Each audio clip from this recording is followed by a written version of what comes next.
siempre se dice que en el Perú la política va por un lado, la economía va por el otro. Toda esta situación que describe Fernando, ¿tú crees que en esta oportunidad sí tenga un correlato en las inversiones? ¿Tú crees que esto sí signifique un susto para los empresarios, que esto le pega a la bolsa o tenga algún efecto? ¿O nuevamente, como suele suceder en este país, la política va por un lado, la economía va por otro? Tu pregunta es muy difícil. Mira, viendo los números, desde el año 90 hasta ahora ha habido 29 premieres, ¿no? Fujimori en sus 10 años tuvo 14, o sea, 7 en cada quinquenio. O sea, también es un gobierno que tenía crisis políticas, ¿no? Que se resolvían con caída de gabinetes. Del 2001 a esta parte también ha habido otros 15, ¿no? 5 con Toledo, 5 con García y ahora como mal van 5. Claro. Había como 20 ministros de Economía desde las reformas, ¿no? Entonces tienes 30 premieres, 20 ministros de Economía y sin embargo una sola política macroeconómica. Ajá. Esta última ha sido posible por una serie de factores que, digamos, es muy largo tratar de explicarlos todos, pero ha habido continuidad, ¿no? Y eso ha hecho posible que Perú se desarrolle creciendo un promedio de 6,5% en la última década, duplicando casi el tamaño de la economía, ¿no? Claro. Entonces, al final, esta crisis política ¿pasa o no pasa algo con la economía? La respuesta es sí, sí pasa algo. No están produciendo políticas de más largo plazo, de más largo aliento, que son más difíciles, que requieren más institucionalidad, más sistema de partidos. ¿Cuáles son esas políticas? Aquellas que tienen que ver con miles de servidores públicos sirviendo a millones de personas. O sea, educación, salud, justicia y seguridad ciudadana. Esas reformas no han sido posibles ejecutarlas en estos momentos y ahí ha habido continuismo. O sea, continuidad en la parte macro y continuismo en la parte mediocre, si quieres. Así es. Y entonces no están, este sistema político sí tiene efectos, pero no se notan cada año en el PBI. Se van a notar en la siguiente década cuando Perú se vaya estancando poco a poco, ¿no? Claro, o sea, lo que tú dices no es que por lo que hemos vivido en estos últimos días las inversiones se espanten, pero esto es reflejo de una realidad que significa que estamos perdiendo la oportunidad de hacer reformas que no se hacen pues por este mal manejo político. Porque son en los ministerios de salud, de educación, justicia y seguridad, cada ministro lleva su agenda personal. Entonces no hay una continuidad. Claro. En cambio, en el caso macroeconómico, le hace monetario fiscal, sí hay un libreto, ¿no? Entonces, con ese libreto van cambiando los actores, pero la película es la misma. En cambio, en la otra, el actor hace la película. Y eso te reproduce pues, malas políticas públicas en todo lo que no sea macroeconómico, ¿no? En competitividad, etcétera. Y ahí esa factura sí se paga. Lo que pasa es que en la economía a veces no se ven en el corto plazo los efectos, ¿no? Claro. Por ejemplo, lo que hace 20 años era la hiperinflación que generó desnutrición, ahora se ve en la PEA, ¿no? De acuerdo. Entonces sí se ven los efectos, pero en plazo más largo, ¿no? De acuerdo. Y Fernando, ¿tú por qué crees que se presenta este fenómeno que señala Elmer? Que es que efectivamente en política macroeconómica hemos tenido... Es como si hubiéramos tenido hasta cierto punto el mismo ministerio desde hace años, ¿no? Mientras que en los otros ministerios cada uno dispara por su lado, si es que dispara, ¿no? Ahora, imagínense ustedes este número de gabinetes reducido a 1 o 2 por gobierno. Los efectos hubieran sido, en el plano económico, quizá mejores. Probablemente. Porque en realidad cada cambio de gabinete trae muchas veces cambios de ministros que a su vez en los planos de los funcionarios y además son los estilos también. Incluso teniendo una misma política son los estilos que, forma de gestión, etcétera, que eso sí contribuye a acelerar o no las propias aplicaciones de las políticas públicas. Ahora, en economía se han hecho reformas. ¿Cuáles fueron las reformas políticas que nosotros tenemos? Aquellas que se instalaron también en la Constitución del 93. Han pasado, estamos poco más de 2 décadas y ya se puede hacer un diagnóstico claro. Hay algunas cosas que no han funcionado, otras sí, pero muchas no. Estamos discutiendo sobre reformas y no se aplican. Hay en la política instituciones que por el contrario incentivan este tipo, para empezar, de representantes, la aparición de representantes. No se ha hecho nada. Se cree que las reformas deben darse solo en el plano de la economía, incluso social, pero en la política algo así como tú dices en tu presentación, como un poco separado, quizá algunos interpretan de que no es tan necesario. Podemos seguir arrastrando una suerte de mala política con tal que el motor de la economía funcione. Sí. Yo creo que esto mirado también a mediano o largo plazo, sí hace daño. Porque las instituciones indudablemente se materializan en la acción de los políticos. Y la acción de los políticos es algo que está desaprobada. Y está desaprobada porque en realidad no estamos haciendo política, porque efectivamente los partidos son extremadamente débiles. Mira tú, este gobierno es el gobierno que tiene menos dirigentes y militantes miembros del partido. Hoy tenemos uno, que es Ana Jara. Claro. Y hemos tenido uno nada más. Mira, en la década del 80, que se puede decir que también hubo malas políticas, en este caso económicas, sin embargo, todos los miembros del gabinete eran del Partido Acción Popular, del APRA, con todos los problemas que tenían, pero eran, digamos, gobiernos mucho más cohesionados. Hoy en día el Partido Nacionalista no es el soporte de quienes pueden ocupar estos cargos de dirección, porque contra lo que el fin de semana declaró el presidente de la Sociedad Nacional de Industria, los ministros no tienen que ser técnicos, los ministros son políticos, además constitucionalmente responsables de la política. Entonces, tú colocas un técnico que tiene que hacer política, porque tiene que hacer política, muchas veces no lo hace bien. Sobre eso podemos ver muchas reformas que están que son necesarias de aplicar y no se ha hecho. Y esto yo sí creo que afecta en el plano, indudablemente, de la economía, que esta no tenga los beneficios que debiera de tener, porque son ciclos también, y ustedes mejor que nadie los conoce, y que en un momento puede tener un momento bajo, y ahí es donde la política va a erosionar mucho más la economía, ¿no? Perfecto. Bien, vamos a ir a una pausa y volvemos con Rumbo Económico. Bien, volvemos con Elmer Cuba y Fernando Tuesta. Elmer, ¿tú cómo evalúas el papel de Nadine en todo esto? Porque ha sido muy cuestionado en los últimos días, ¿no? Pero hay muchas personas que dicen, oye, la verdad es que Nadine es la que le está dando sensatez económica a un gobierno que la verdad no entró pensando en caminar en la dirección en la que hoy en día está caminando, ¿no? No, pero es más que ella, ¿no? Es el contexto. El país es un país que se ha encontrado en una dinámica importante, con mucha inversión privada, con mucha... acuérdate que la mayoría de votantes en verdad votó por el modelo económico, lo que pasa es que fueron en varias cartas, ¿no? Pero si sumas, en verdad tiene 70% de los candidatos, de los votos han ido para mantener las cosas, ¿no? Y además el contexto internacional, los viajes que ha hecho el presidente, etcétera, han llevado por ese camino. Ella sin duda ha jugado un rol ahí importante. Yo creo que no está en duda de acá a fines de este gobierno un cambio en el modelo económico.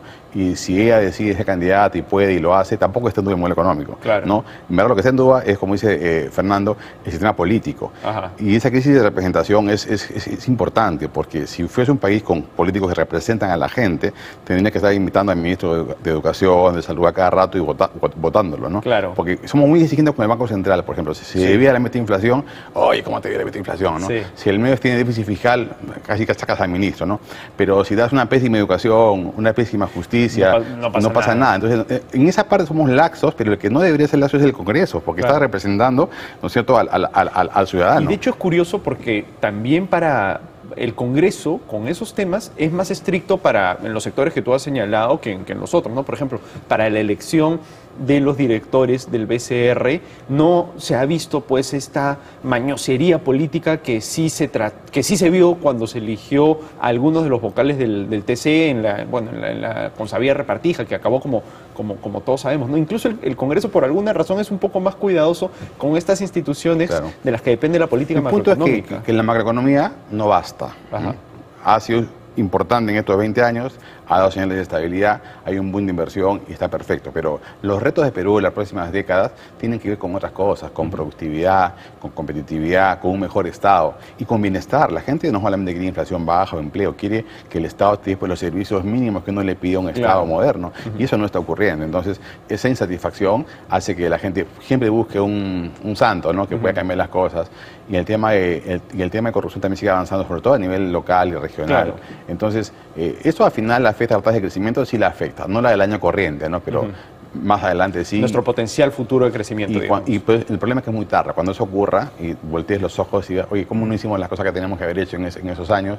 Es tiempo perdido, ¿no? Mientras el mundo ya está avanzando mucho más rápido, ¿no? Claro. Fernando, ¿tú no ves que toda esta situación ha evidenciado una suerte de, no sé si la palabra es incompetencia del gobierno para manejar la política? Porque, mira, se presenta el gabinete, ¿no?, al Congreso sin tener los votos necesarios, ¿no? O sea, a mí me da la impresión pues que cualquier político con un poquito de olfato primero prepara el camino antes de llegar al Congreso. Fueron como para que los acribillen. Luego, Abu Ghataz plantea esta salida medio leguleya, ¿no? Pero parece que lo planteó sin haber conversado con el gobierno, porque luego el presidente Humala se hace como el que no ocurrió lo que ocurrió, ¿no? Mientras que el presidente del Congreso, a su vez, después de lo que hizo Abu Ghataz, suspende la votación, dice acá no pasó nada. O sea, te das cuenta que Abu Ghataz, el presidente del Congreso, el presidente de la República, cada uno juega por su lado. Es como que hay una descoordinación absoluta en todo el oficialismo, ¿cierto? Por un lado, lo que tú has dicho me parece correcto. Tampoco tiene pues operadores políticos. Claro. ¿Cuánta gente realmente puedes depositar? No solamente la confianza, me refiero como partido de gobierno en el Parlamento, más con criterios suficientes y a la vez posibilidad de persuadir, por ejemplo, bancadas intermedias. Ya no decir el fujimorismo y el APRA, que claramente son opositores. Pero por otro lado, hemos puesto a prueba un diseño constitucional de esta figura de primer ministro con censura, con voto de investidura propio de los sistemas parlamentarios basados en partidos fuertes. Claro. Pero entonces, ¿tú te imaginas si se hubiera censurado o no se le hubiera otorgado el voto de investidura y nuevamente un gabinete que a su vez se lo tiran, entonces llamar a elecciones para un nuevo parlamento que complete, que es más o menos como está diseñado en la Constitución? Sí. Este país se viene abajo. Sí, claro. Y se viene abajo, pero sin embargo es constitucional. Sí. ¿Cómo podemos tener así cuchillos para que jueguen niños? Pones a prueba. Claro. Ahora, en otros países de América Latina, en sistemas presidencialistas, no, América toda, ¿hay la figura del primer ministro? ¿Hay censuras? ¿Hay voto de investidura? No hay. No hay, somos el único país. Por eso nuevamente regreso. Cuidado que no hemos puesto a prueba, o en algunos casos sí, pero cada vez que probamos lo que está en el diseño, que son instituciones y reglas de juego, realmente nos enfrentamos a algo que simplemente se puede venir abajo. En los países de sistemas parlamentarios se disuelve el Parlamento, hay elecciones y esa es la solución institucional y no se cae el sistema. Acá se habla de esto y todo el mundo habla de estabilidad y gobernabilidad. Es una complicación, no es una solución. Exactamente. Y no se pone, y no se aprecia eso. Es algo que no se tratan de entender, que hay lecciones que es necesario aprender. Por ejemplo, ¿qué pasa si la próxima vez, y ahora ya se regula con claridad, que para que el gabinete logre ser investido, se requiere la mayoría de los parlamentarios presentes, que obviamente tienen que tener quórum? Entonces esto de la abstención, el voto en contra, nada, tienes que sumar más que el otro. Claro. Es una cosa sencilla que además parte hasta del sentido común. Sin embargo, los propios parlamentarios hacen acuerdos, por ejemplo, tal como es lo que ha ocurrido, o simplemente pisotean sus acuerdos. Es un mal acuerdo, pero está establecido en la Comisión de Constitución, en el Pleno del Congreso, que el día viernes, en realidad, se le había investido. Pero el presidente del Congreso dice que no, lo pone en duda. No se lo comunica claramente al presidente. El presidente dice que se reúnan el lunes para que le den voto de investidura, es decir, han hecho lo que han querido, desde mi punto de vista absolutamente ilegal. Nadie dice nada. Y muchos opositores tampoco dicen nada, porque lo que querían era asustar, no tanto censurar, porque saben que una doble censura, disolución del Congreso. Claro. Entonces estamos en medio de quienes necesitan jugar dentro de las reglas que todos han aceptado, son las que lo pisotean. Así como se quiere que el ciudadano de pie acepte y tenga además una cultura democrática de respeto a las instituciones. Eso hace daño indudablemente al conjunto del país en todos los ámbitos, ¿no? De acuerdo. Elmer, ¿tú crees, como vienen diciendo muchos analistas, que ciertas agrupaciones políticas realmente le están haciendo daño a la institucionalidad con este tipo de actos? ¿Y tú podrías decir que ciertas instituciones políticas, si quieres, son tienen un comportamiento y una serie de propuestas dañinas para la economía? No, a ver, no escuchar propuestas dañinas como tal, ¿no? Lo que hay son, digamos, errores severos de diagnóstico, ¿no? Que llevan también a malas propuestas, pero yo que te diría que no está en juego en verdad la estabilidad macroeconómica del país. Incluso ha soportado caída de gobierno. Fujimori renunció por fax, que es más grave que esto, ¿no es cierto? Sí, y la economía ahí siguió creciendo. De acuerdo. ¿No? Pero eso tiene un límite. ¿Ah? El límite claro es que no estás haciendo reformas más microeconómicas que requieren un Estado distinto y un sistema de partidos distinto que lo respalde para poder crecer más allá de fin de esta década, ¿no? Eso digamos, casi hay un consenso en la profesión que Perú no tiene los requisitos para sostener tasas de 7% 20 años más, ¿no? Se sabe que esto tiene patas cortas. De acuerdo. ¿Por qué? Porque todavía es muy fácil invertir en un sector que está subinvertido. Pero una vez que llegue la normalidad y la rentabilidad normal, ya crecer va a ser más difícil. Va a ser muy difícil. Y ese día va a llegar y para que no nos afecte tenemos que desde ahora desarrollar cosas que no estamos haciendo, ¿no? De acuerdo. Fernando, ya para terminar en un minuto, ¿y qué tipo de reformas políticas necesitamos para que empiecen a concretarse estos logros económicos que señala Elmer? Hay muchas, pero por ejemplo algunas que son perversas. Voto preferencial. Ajá. 2, regulaciones en el propio reglamento del Congreso, como lo que acabamos de señalar.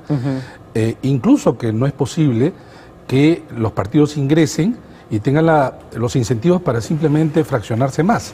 No es posible negociar entre 14, que tengan capacidad de chantaje 3 congresistas, entre varias, en realidad, financiamiento. Hoy ha salido la procuradora antidrogas a decir cuidado con el tema de los partidos, y eso hace muchísimos daños. Corrupción es uno de los grandes problemas, ¿no? De acuerdo. Elmer, Fernando, muchísimas gracias por estar en Rumbo Económico. Bien, nos vamos a una pausa y volvemos con el programa.